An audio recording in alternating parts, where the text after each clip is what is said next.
I'm Christine Frizzau in Washington, where President Donald Trump has just launched an official investigation into President Joe Biden's final months in the White House, with a focus on his, quote, use of the auto pen and who may have known what about his reported cognitive decline that's been outlined in a new book which alleges a cover-up.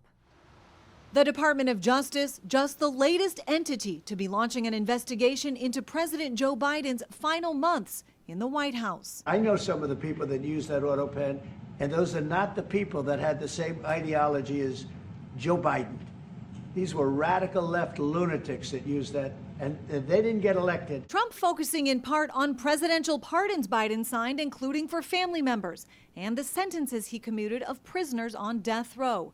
On Wednesday, issuing this memo asking the DOJ to investigate, quote, whether certain individuals conspired to deceive the public about Biden's mental state. At the same time, Republicans on the House Oversight Committee are ramping up their own investigation into the matter, following the release of this book by journalists Jake Tapper and Alex Thompson. We want to know who told them to do what and when. We want to know that Joe Biden actually gave the authority to do that Joe Biden was cognitively aware of what he was doing. His committee now expanding its investigation with demands Biden's doctor, Kevin O'Connor, answer questions.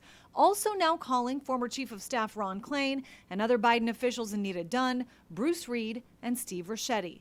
Former President Biden now responding in a statement writing, "Let me be clear. I made the decisions during my presidency. I made the decisions about the pardons, executive orders, legislation, and proclamations. Any suggestion that I didn't is ridiculous and false." For years now, Republicans have accused the Justice Department of being weaponized against them and Donald Trump.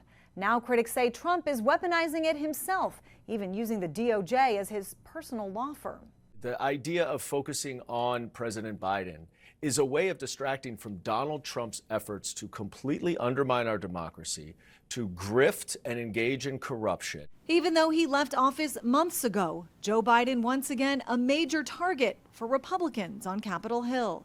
I'm Christine Frizzau reporting.